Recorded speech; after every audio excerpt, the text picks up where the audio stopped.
Right. I can hear you, and you can clearly hear me if you need it. So I'm here and ready to assist if needed, Chair. Okay, thank you, Gareth. We'll make a start, shall we? It's 9:30.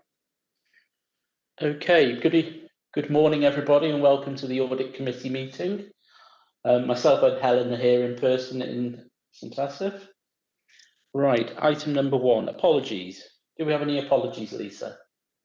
Yes, Councillor Arwin Harold Roberts this morning. Okay. Can I sorry, my hand's up. I don't know if you can see me. Chrissy G. Could you use your electronic hand? Is that possible? Oh, I will in the future. It's just to say I have to leave for an appointment at 9:30, but I should be able to get back within an hour. Thank you for that, Councillor G. It's just that if you don't put your hand up, we can't see you on screen because we've only got limited numbers on screen here. Okay, no problem. Thank you. All right, cheers. Thank you.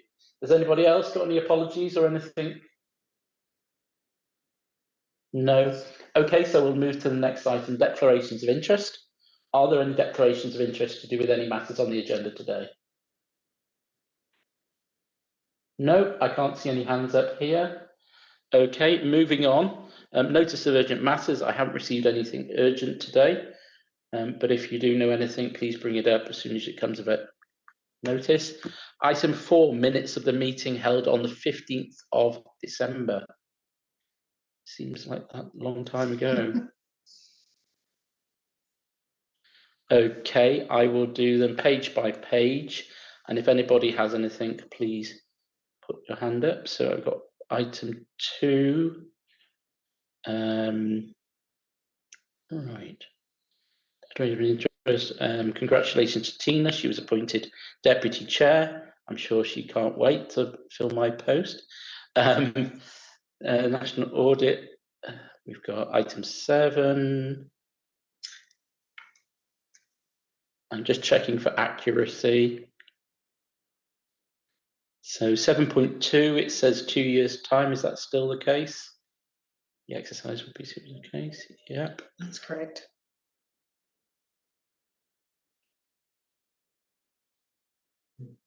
Okay. Okay. Can we have a proposal those minutes are accurate from the last meeting? Okay, I've got Anne and I've got Tina. Thank you very much. Okay, matters arising. Are there any matters arising from those minutes? Chair, if I just might make one comment under item 9. The budget subsequently went through to the Fire Authority and was approved, and since that time we've communicated the levy to all of the constituent local authorities. Okay, thank you for that.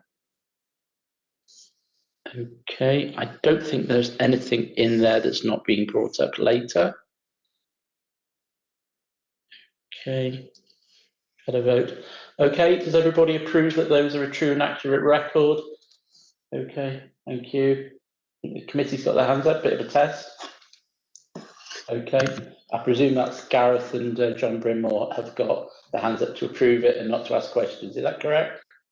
I think it automatically, if you put your hand up, it automatically puts the thumbs up, the hand up on Teams now. Okay, right, moving on. So the first. Oh, sorry, who was that?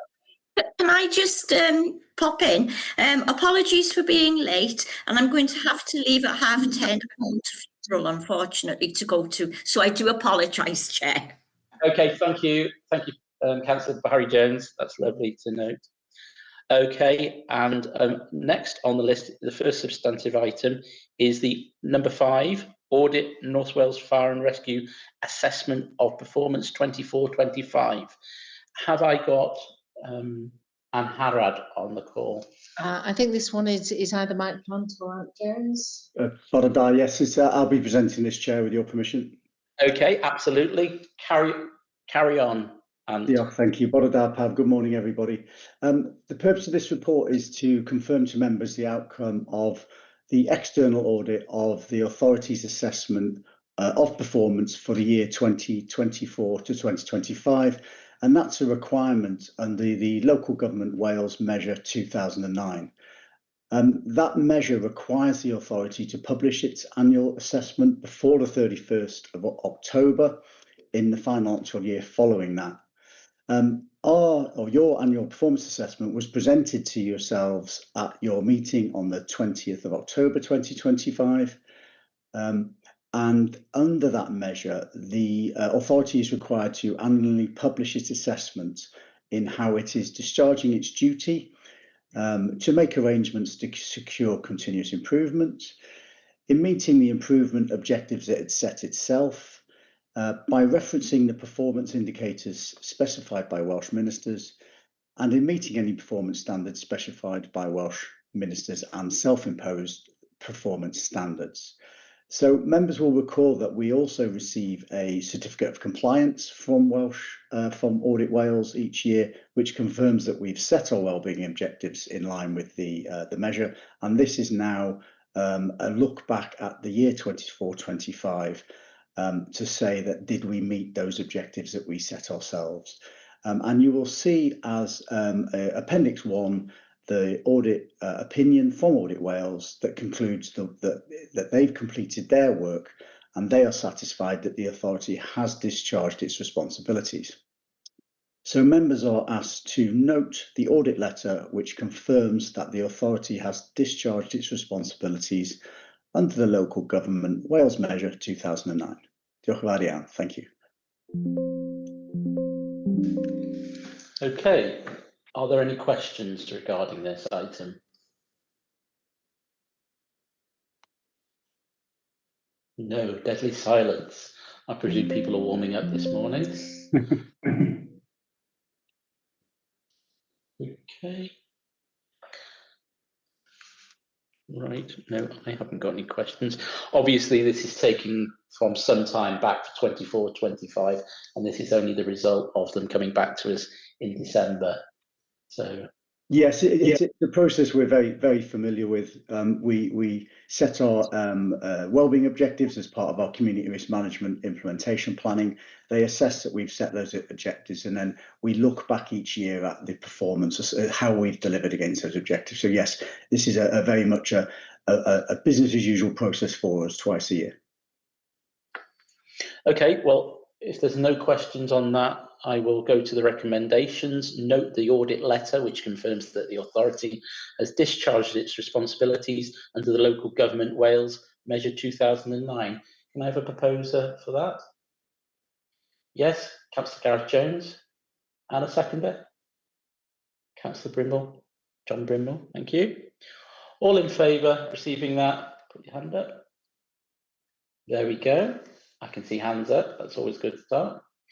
Thank you very much. Okay, moving on to the next item, which is the annual audit summary audit Wales 2025 for assurance. So who have we got presenting that? Have we got anybody from the Welsh Audit Office online? Yeah, I'm here. Thanks, Chair. Okay, thank you, Timothy. If you want to carry on. Thanks. Yes, no problem. I think this is probably just worth pointing out that this is nothing new for the committee. It's a summary of our findings over the previous audit year. So it covers at a quite high level the findings from our performance audit work and our financial audit work. So there's nothing new in there that the committee wouldn't hopefully have seen before. Nothing I think that jumps off the page in terms of significant concerns. As it states, the wellbeing objective set in work found that the Sustainable Development Principle had been applied, and some relatively positive feedback as well in terms of the targeted prevention work. So I wasn't intending to go through any great detail, but as I say, it repeats previous work largely, but I'll be happy to take any questions. Okay, any questions? Helen, if you want to. Tim, just really mindful that last week we received a letter from the Auditor General just confirming really that we had provided our accounts on time. Against a very difficult backdrop, I think, for the public sector and yourselves as auditors. I think it's to give assurance to the Audit Committee that we will continue to strive to meet the statutory deadlines and, more importantly, work with the local audit team to agree the working papers that we provide and a mechanism for resolving any audit queries. So it only feels as if 2 minutes since we completed the last audit, but we're busy preparing for the next set of accounts and audit. But as an organisation, we're on target for that. Okay, if I can just add, it's got the audit plan was actually dated on June 2024. So that's nearly 2 years ago. when will we be producing a new plan for that? Is it refreshed every so many years? The Audit Wales audit plan, or The audit plan, yeah. Yeah, the Audit Wales audit plan. So it's annually actually. So there would be another audit plan. I believe probably your next meeting actually. Okay, for 2026 then. But to cover the 2025-26 accounts and the 2026-27 performance audit work. it also almost works 1 year in arrears, so it is a little, for accountants that work in 3 separate financial years, it does get very, very confusing. Okay, thank you for that explanation. Okay, are there anybody with questions on that?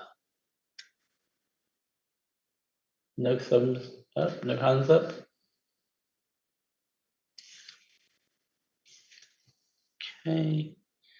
Okay, can I move to the performance audit findings then? The continuous improvement under that. What's our plans within the authority for continuous improvement? Can officers verify that we've got a culture of constant verification and continuous improvement, and it's not always business as usual? Very much so. I think a number of areas really. First and foremost, when we have audits, whether they be internal audit or external audit, we have an internal mechanism to pick up recommendations and move those forwards. Internally within the organisation, we have the service leadership team, we have our internal governance, and we have individual committees that feed into the service leadership team. So interestingly, as part of the future governance arrangements, we will have to be really mindful of effectiveness and efficiency. So it's a very relevant question, and it's something that will be progressing internally. Okay. Can't see any hands up, so I'll go to my next question.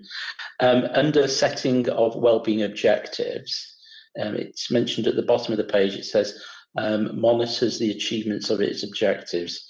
Have all these been addressed and implemented as yet? The wellbeing objectives. I'm probably going to look to my colleague Ant, because I think that probably falls within the CRMP. Apologies, I was just finding turning the microphone off on for that. Yeah, so as with the previous item, we set our wellbeing objectives as part of our annual community risk management implementation process. Members this afternoon at executive panel will be receiving our draft community risk management implementation plan for 26-27. We are currently in our planning cycle of 25-26, where we're delivering against the objectives we set ourselves sort of this time last year, and we will be then delivering that assessment of a performance later this year that sort of confirms that we've completed the wellbeing objectives we set ourselves, if that makes sense, for 25-26. So we're right in the middle of delivering those objectives now. Okay, thank you for that. Okay. Right. Thanks. I understand that Gareth Owens has his hand up. Yes, Chair. Thank you, Chair. It was on the previous item actually. I think might have not spotted the hand. Were you talking about continuous improvement? Members could also see evidence of the continuous improvement in the plans and issues that we bring before you as councillors. So, for example, probably the biggest, one of the biggest examples of that would be the new training centre. You know, that desire to improve the facilities and the training facilities, and then with that, the host of other issues as well. We've had conversations, if we not, Chair, about the need for improving protection and equipment for dealing with wildfires. So as well as the assurances given by the ACFO, you can see that with your from your own experience. Okay, thank you for that additional information, Gareth. Okay, I've moved to my David, if you want to come in. Ie, diolch cadeirydd. Di'r cyfieithu'n gweithio, Co? Loud and clear.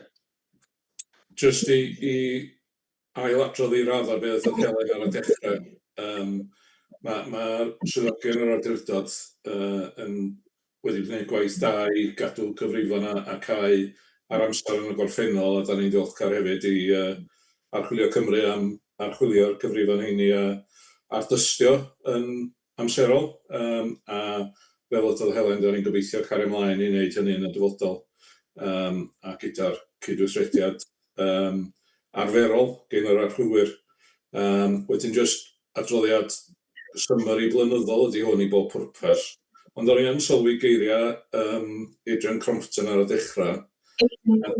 Wedi darllen yn y wasg, Adrian wedi cychwyn i farewell speeches wrth orffan y swydd. O'n i am ofyn i Tim os oes na unrhyw amserlen ar gyfer cael Auditor General newydd.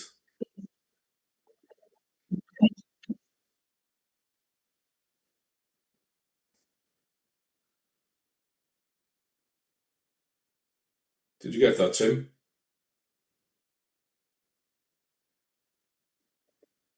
Sorry, I didn't get the last bit there, David.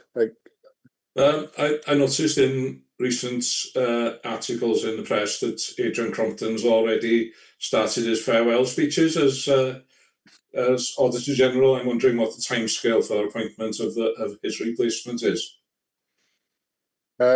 I believe it's public knowledge that his replacement.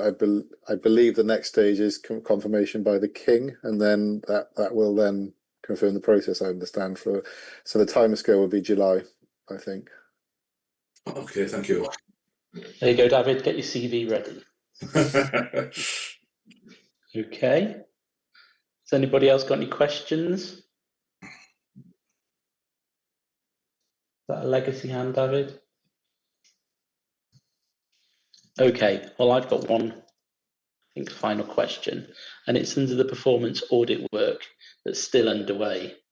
Is this a live document, and will the process, such as monthly reports to SLT, be carried out, or is being carried out? There we go. I think in respect of this, the work outstanding at the year end related to the financial sustainability work, which we will be picking up under item 6A. There are a number of recommendations within that, and we've fully acknowledged recommendations and we'll be taking those forward. Okay, great. Okay. Anybody else got any questions, comments, concerns? No. No, I can't see any hands up here. Okay, so I'm just moving on to the, I think, are there any recommendations we adapt? No. Okay, so just to note that and receive it well. Okay, thank you for that, Gwyndor. Okay, and okay, can I have a proposal that we accept that? Okay, Tina's got a hand up first. Thank you for that, and Gareth is seconded it. All in favour of receiving that? Okay, I can see hands up. It's definitely working. Electronical and manual. Thank you ever so much for that. Moving on to item. Are we doing all the different items of 6 then? I think item 6.1, we can pick that up. 6.1 then. Okay. I'm not sure if Tim is presenting that. Tim, are you doing that? Yeah, I can say a few words, Chair, if that's okay. Yeah. So this was, as just mentioned, this was our look at financial sustainability in the authority. Just a few words in terms of context. So we've looked at a similar topic across councils. We've also looked at similar work across other bodies, so in the cultural sector, in national parks and so on. So just to give a bit of context overall, and we've set out in the report why we think the issue is important. Hopefully explain that in some detail there in terms of not just the current situation, but still I think the aftermath from the pandemic and various financial challenges facing the public sector. So what we looked at was specifically the arrangements the authority has in place to support its financial sustainability. So the report explains it wasn't a general look at financial management, for example. It was very much focused on that aspect of it. overall, then on page 5, I won't go through the report line by line, obviously, but on page 5, you can see our overall finding, which talks about the authority's relatively stable financial position and how the approach has supported that. And I suppose the key focus for the recommendations is around crystallising and formalising arrangements around medium-term planning and how that might look. In the report, obviously, we recognise the fact work's ongoing around this area, but some of the recommendations are more around crystallising some of that and setting that out. So, as I say, we made recommendations, 3 recommendations, one of which was to keep financial strategies up to date and to extend those a bit further into the future. The second recommendation was about reporting to members, and what we're basically saying in the report is, whilst the financial reporting is there in terms of the budgets, overspends, underspends, etc., it's about explaining what that means for things like delivery of the wellbeing objectives and some of the questions already posed by the committee earlier in terms of performance and impact on statutory duties and so on. And then the final recommendation, which was a fairly specific one, was around clarifying which committee has responsibility for financial oversight financial planning. And as you'll see in the report, the Constitution sets this out, but I think our observation was in practice, it's not always clear how that role is performed. So those were the 3 main areas. Obviously, happy to take any questions on the report, and I'm sure the officers would like to comment on the response to that. And you can see, obviously, the management response form in the pack as well. Okay, thank you very much for that. I think I've asked a few questions already. I was going to move to the next item, the management response, if there aren't anybody with their hands up. No? Okay, so I'll move to the next item, which is the management response. Helen. Yes, thank you, Chair. I'm happy to pick that up. Firstly, thank you to Audit Wales for their work. And I know this is a national piece of work that you've undertaken across the sector. I think we've accepted the recommendations, in particular the need to develop those strategies, and they're definitely on the agenda for this afternoon. And also linking the budget variances to our objectives. I think the third recommendation aligns very nicely to the change of governance for ourselves, and it's something that we'll definitely take forward over the forthcoming 12 months to ensure that any future governance has that clarity about the roles and responsibilities of the Audit Committee and the Executive Panel. To give assurance to members, we will be progressing all of these recommendations and working with Audit Wales to ensure a satisfactory outcome. Okay, so I look forward to receiving that in the next meeting then, an update. Okay, any more questions, comments, concerns regarding that? No? Okay, can we just all agree that we've noted the management response and the items which were identified in that? Okay, thank you very much. John Brynmore and Gareth is proposing and seconded. All in favour? Yeah, I think the committee accept that. Thank you very much. Okay, is that everything from item 6? Yes. Okay, moving on to item 7, which is the internal audit progress report for 25-26 for insurance. Do we have anybody from MIAA here on the call? And Harad, are you there? No. Oh, that's very unusual. Okay, that's okay because there are a few items there. Chair, will you be covering or? With your agreement, would you mind awfully if we progress to the treasury management and the strategies, and I'll try and link with Angharad to see if she can join. Okay, so we'll move to the item 8, which is David, Treasury Management Update 25-26 for the assurance. Diolch, Cadeirydd. I had some trouble while the translator couldn't hear me in Welsh earlier. I'm going to try again. If the translator or someone could shout if it doesn't come through. Rheolaeth Trysorlus, da chi'n glywed i'n iawn. Mae'r adroddiad arferol ger bron yn cychwyn paragraff 1, da ni'n deud bod ni'n rhoi'r wybodaeth ddiweddaraf am weithgarwch Rheolaeth Trysorlus ar gyfer y cyfnod hyd at Rhagfyr 25. Yn paragraff 4, da ni'n nodi bod y strategaeth berthnasol Rheolaeth Trysorlus ar gyfer 25-26 wedi awdurdodi yn ôl yn Ebrill 25. Is that coming through well, Helen? Iawn, a'i mlaen felly. Yn ystod y flwyddyn, oedd lefela, mae paragraff 5 yn rhoi yr crynodeb i chi mewn un paragraff ddeud y gwir.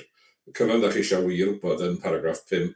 Yn ystod y flwyddyn, oedd y lefela benthyca a buddsoddi yr awdurdod yn gyffyrddus o fewn y terfynau ar eich chi osod yn wreiddiol. A do'na ddim diffyg dalu, ddim defaults, gan fancia lle mae'r awdurdod wedi depositio arian.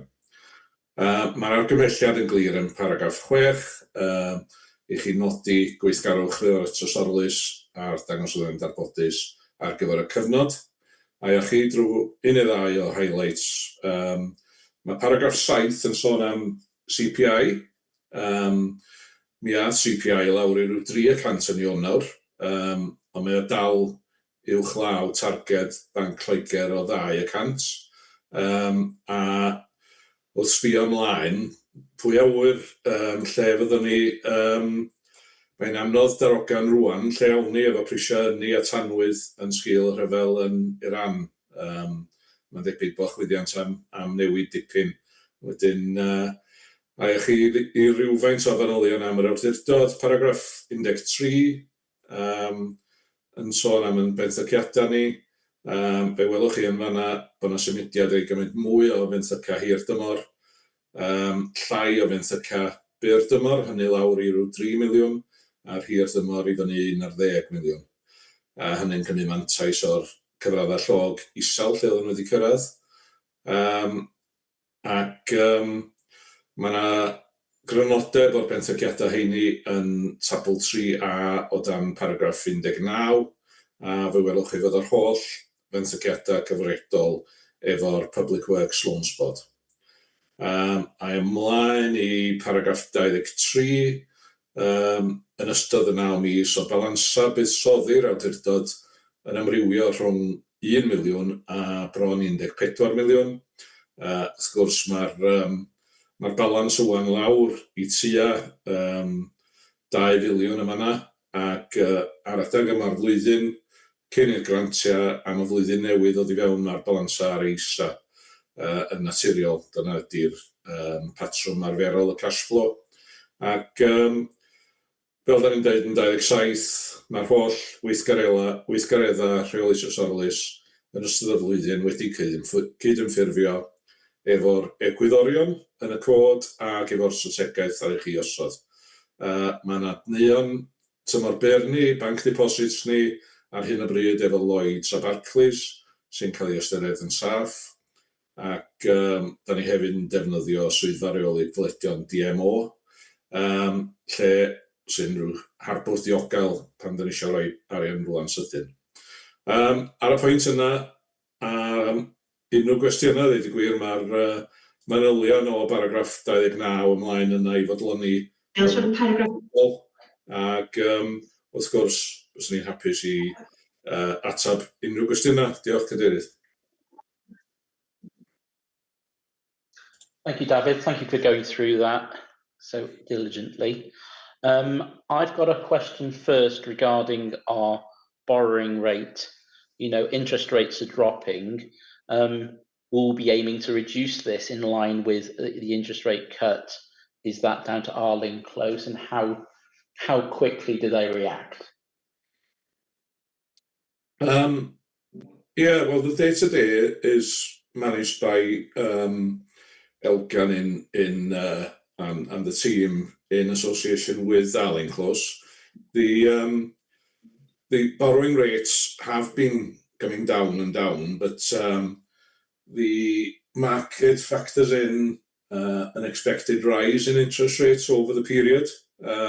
So while interest rates have been going down, they were expected to go down again in March. That's now open to question. So it's probably been a good idea to get in some long-term borrowing over this period before interest rates probably go up again. It was always anticipated that rates would go up, the long-term borrowing, by the end of the summer. So we've had some quite astute advice and moved early.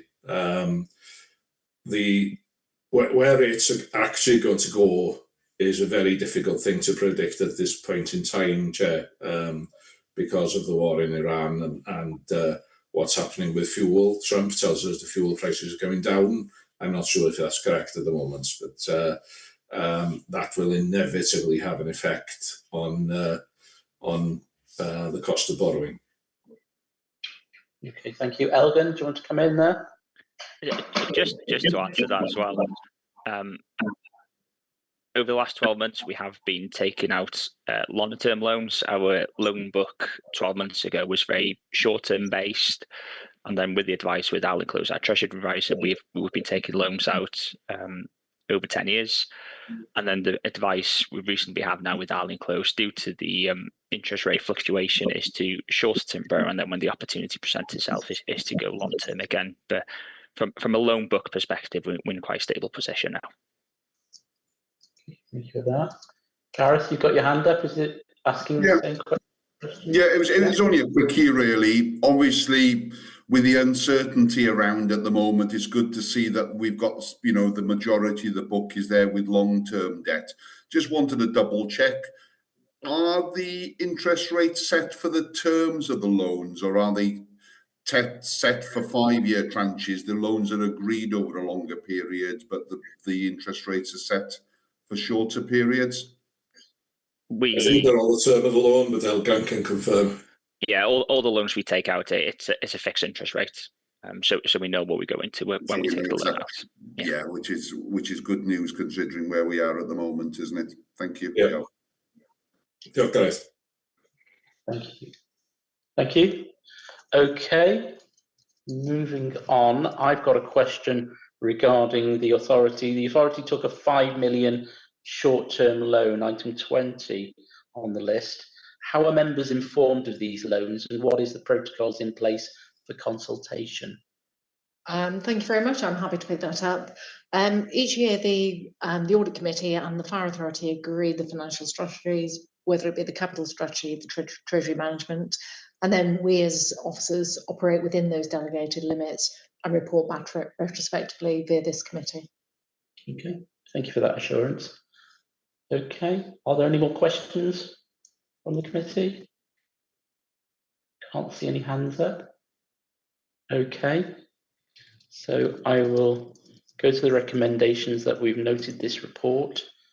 And do I have a proposer for this? Yes, Gareth, and yes, John Brimore Hughes. All in favour? There we go. Thank you ever so much.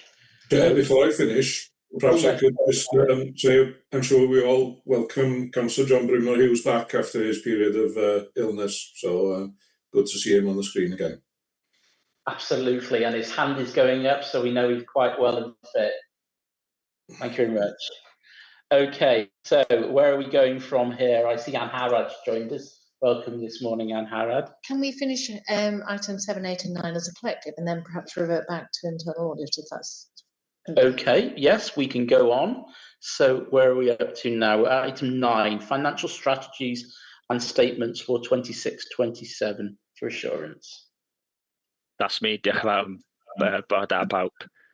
So today I'll be presenting our financial strategies for 26-27. These include the capital strategy, the treasury management strategy, and the minimum revenue provision statement.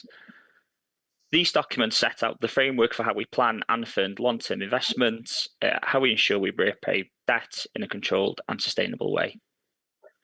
I won't go through the report line by line, but I'll draw members' attentions to a couple of key points within each document.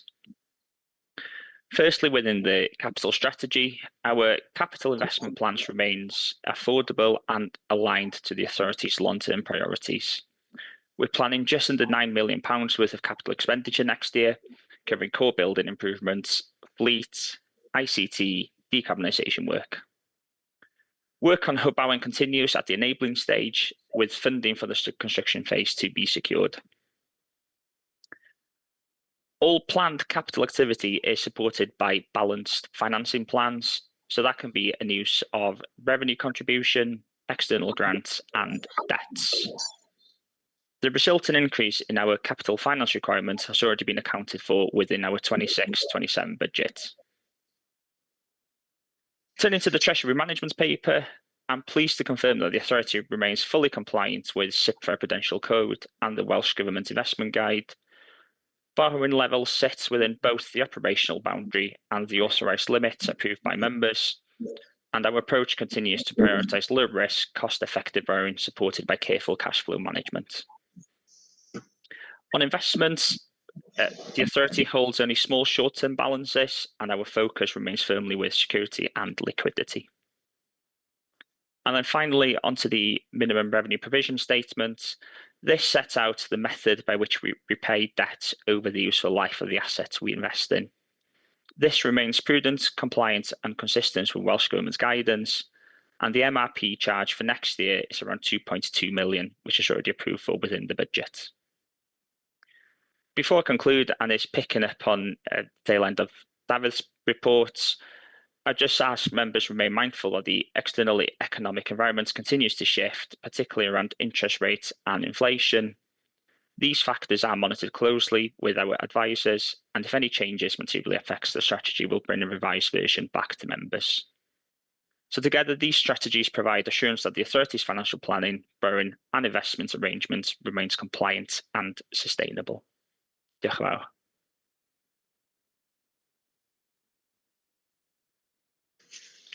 Thank you for that, Elgin.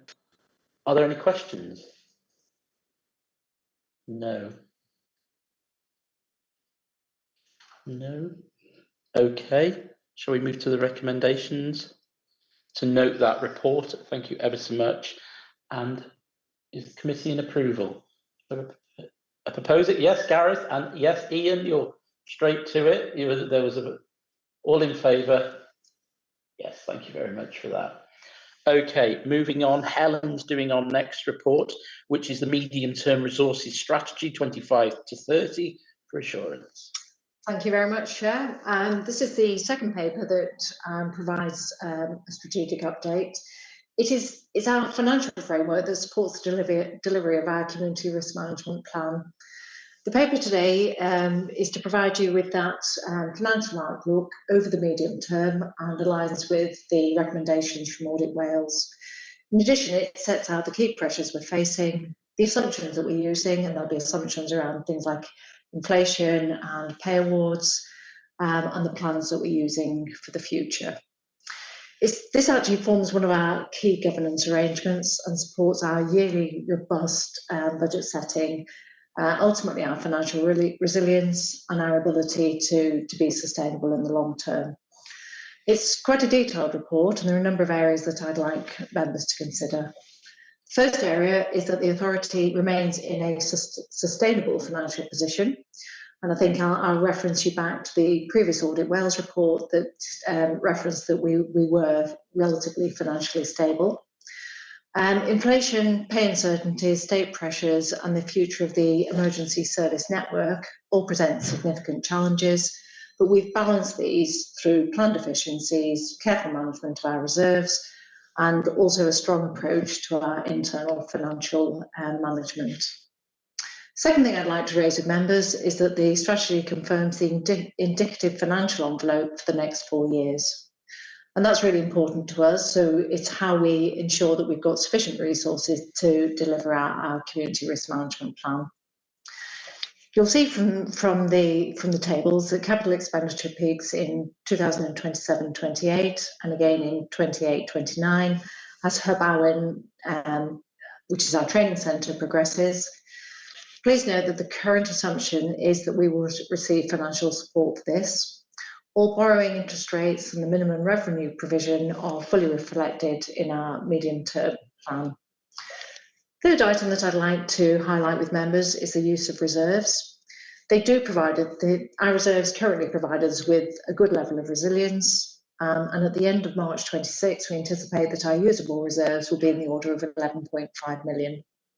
They will reduce gradually as planned, but the general fund reserve will remain at a prudent level, providing us assurance that the authority can absorb short-term volatility And we've spoken today about that volatility, whether it be from demand arising from wildfires, spate conditions, flooding, or indeed interest rate shocks, or indeed oil prices. What I would like to provide is assurance to members that the estimates that we've included within this strategy have been prepared on a robust and prudent basis. I think it's really important that we acknowledge the work that's undertaken, but also the risks and uncertainties that lie ahead. In the very short term, that is for 2026-27, we are facing those challenges from increased oil prices, interest rate uncertainty, but also that the national pay awards haven't yet been agreed. Members will also be aware that we're seeking financial support for our training centre, Hub Allen, and should this not be possible, then it's important that we revisit the medium-term financial strategy and look at other funding options. The Emergency Service Network, which is a national network across all of the emergency services, is due to be replaced in 2028-29, and that does represent a medium-term financial exposure to us. There's a lot of uncertainty. Currently, you'll be aware of previous legal challenges in relation to the existing network, and there is a lot of momentum across the sectors to ensure that this comes to fruition. There will, however, inevitably be a period of dual running. We are seeking any additional funding that we can on a national basis for that, but at the moment it remains a key risk. In summary, the strategy provides members with a clear, balanced view of the authority's financial position over the medium term, and I hope provides confidence that we can continue to deliver our statutory responsibilities and the CRMP commitments that we've made. Thank you, Chair. I'm happy to take any queries. Okay. Yes, I will start. It's regarding the pay awards and where we're up to with that and how certain we are that our forecasts will be met. Thank you very much. To remind members, we have a figure of 4% within our budget setting for pay awards. Nationally, we're conditioned to four main books. So a grey book for all of our firefighters and colleagues working in control. We've got green book for our colleagues in corporate services, gold, and blue for the service leadership team. What I can say is that none of those pay awards have yet been agreed. I certainly was at the LGA conference last year, and there is a really good working relationship between the rep bodies, the FBU, and the employer's side about pay modernisation. But I think those short-term pressures, and certainly what we've experienced over the last 2 weeks with the Middle Eastern conflict, I think is going to put further pressures on pay awards.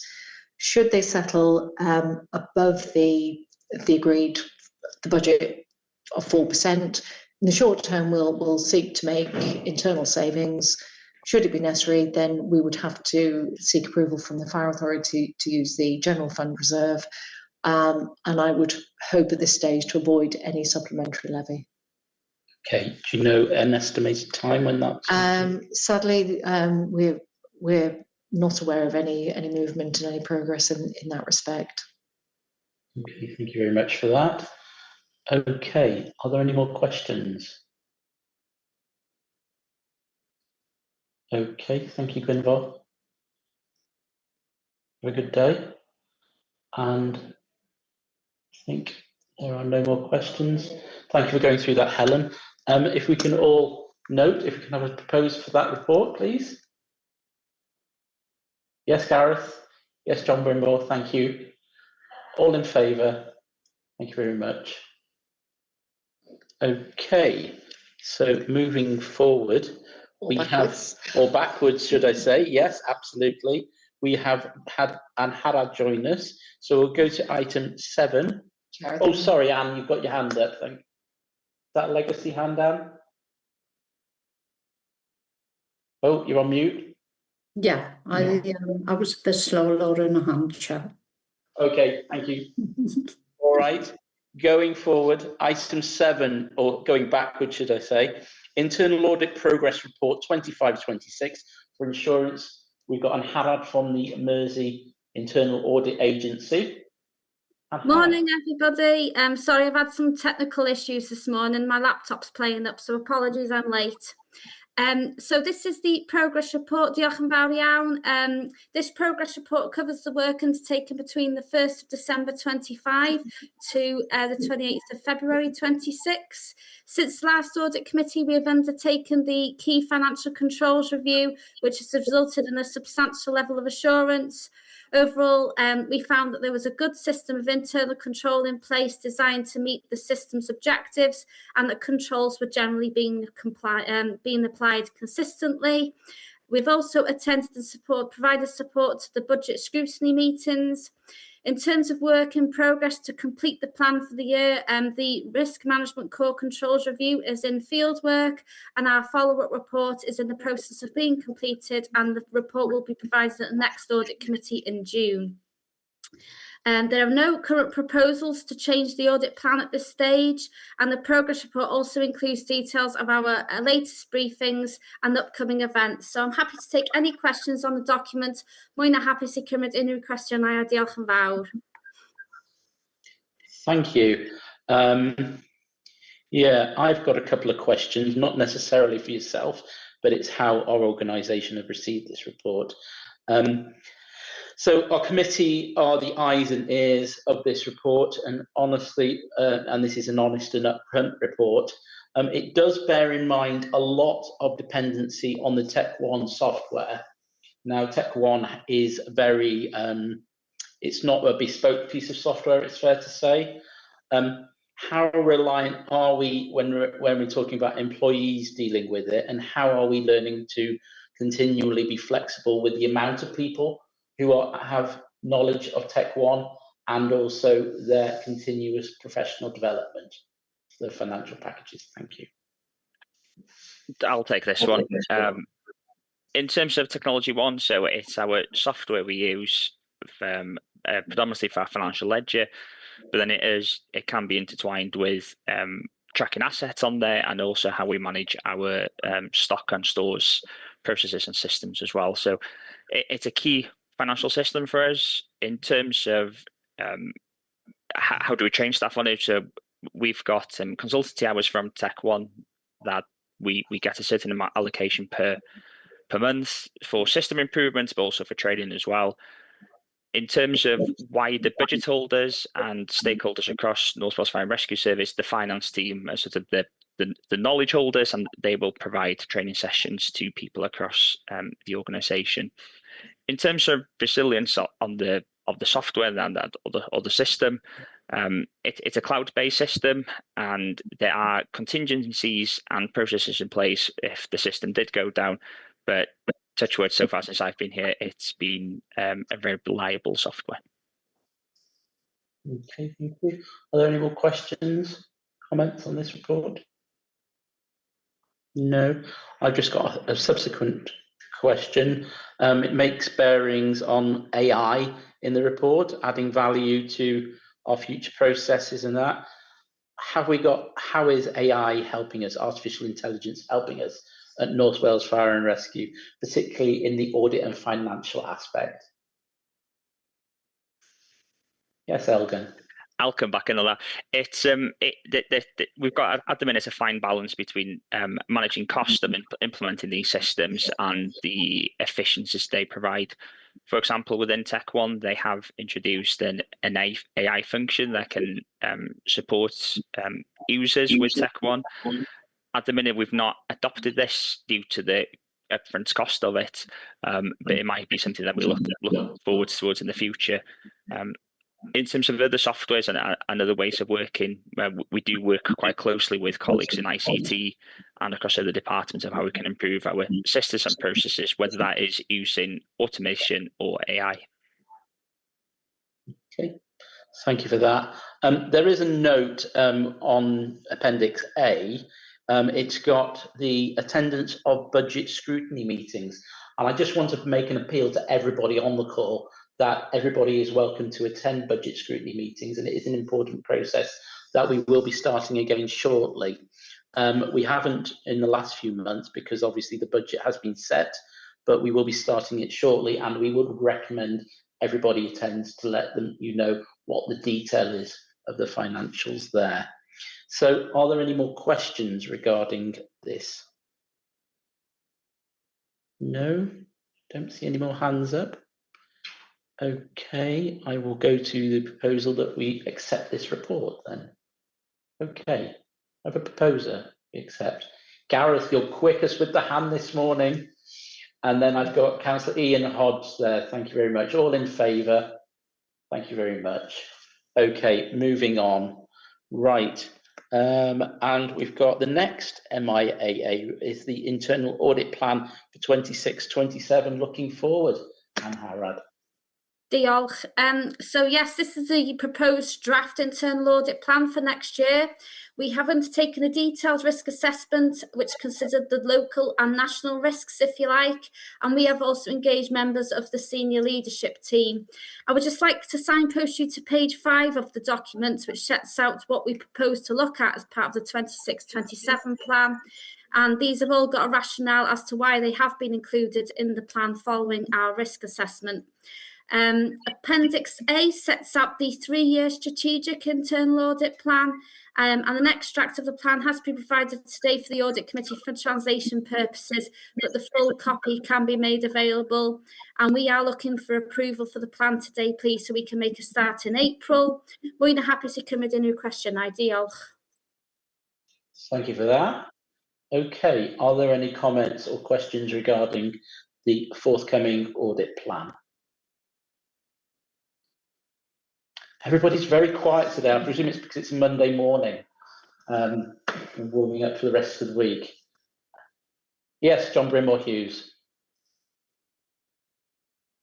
Yes, under the current situation worldwide, I think I wouldn't like to take on what you have to do, and I wish you luck with that. Diolch. Thank you.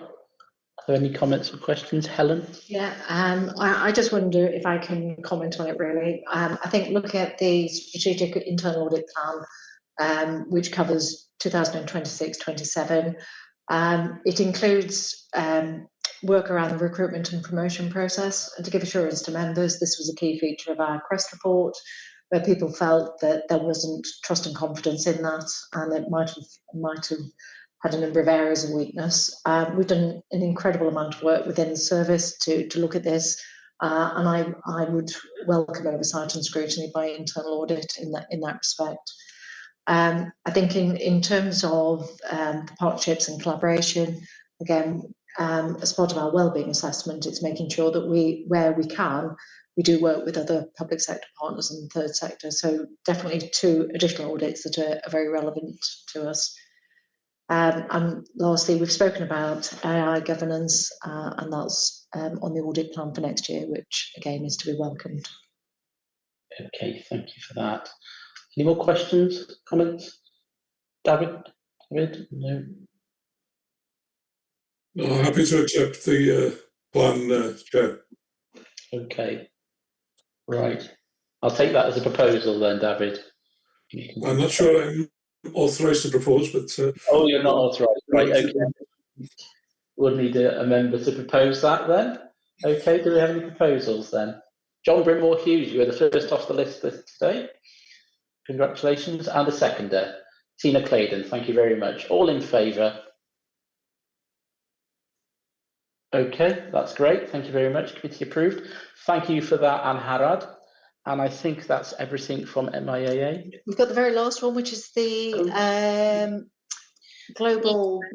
Oh, of course. How could I have missed that? Yeah, it's okay. EQA approach for information. Yeah, so this is just for your information, really. So we had the last external quality assessment completed in 2021, which feels like a long time ago.